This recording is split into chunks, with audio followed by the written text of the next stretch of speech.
In today's video, I'm going to teach you how to integrate Airtable with Gmail using Zapier. This process will help you set up a seamless workflow between these two powerful tools, making your tasks more automated and your workday more efficient. Let's dive in and explore how you can connect these two platforms with just a few simple steps.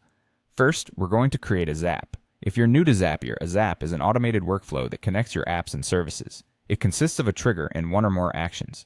For our integration, we'll start by selecting Airtable as our trigger app.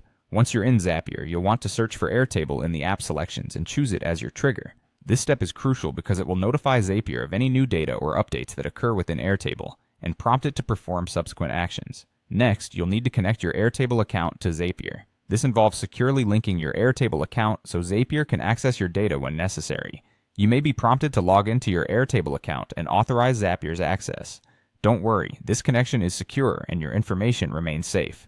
Once connected, you can choose the specific Airtable base and table that will serve as the source for our trigger event. After establishing your trigger, it's time to move on to Gmail, which will serve as the action app in our Zap. In Zapier, search for Gmail and select it as the action.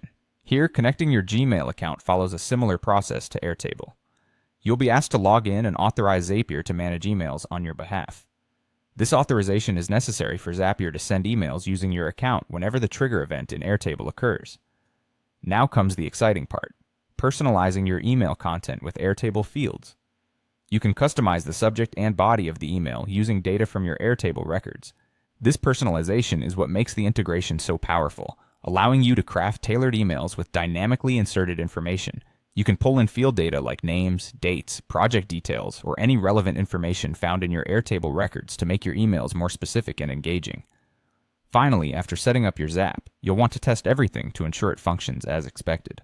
Once satisfied with the setup, simply turn on your Zap.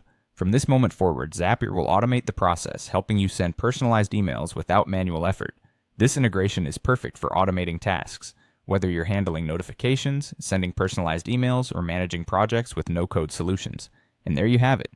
You've successfully integrated Airtable with Gmail, setting up an automated system that saves time and boosts productivity. If you found this guide helpful, give us a thumbs up, and for more tutorials on making your digital life easier, be sure to subscribe. Thanks for watching.